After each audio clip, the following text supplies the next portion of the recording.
Salut vecin, am venit în vizită pe la tine. Dacă împuțită ieși afară. Bine băi, ies dacă încep cu jigniri de-astea. Dă-i tare Dorele și o să ai o surpriză.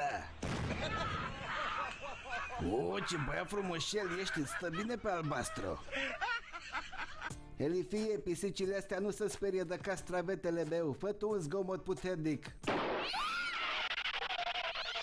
Vine o vreme când îți pierzi dinții și îți rupi fundul. Sfărâmica, ți-ai făcut testamentul. Rețetă specială, omletă chinezească. Se servește cu lacrimi în ochi. Pârtie, dă-te bă de aici. Bă, ce-am dat cu bucegii de pământ. Speriuța, vină un pic.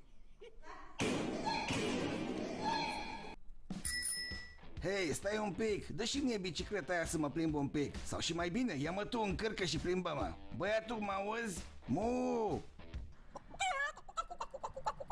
Bă, iar ai mâncat bobădarea specială pentru găini?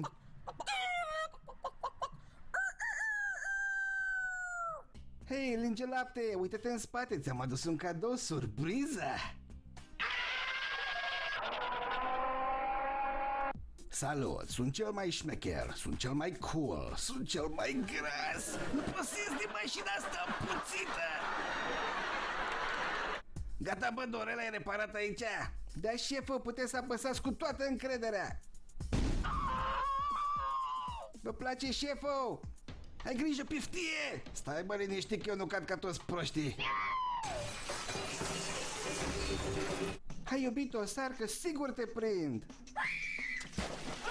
Cine vrea să fie noul meu iubit? Sunt singură. Uite, tati, ce cozonac am făcut. Miroase bine?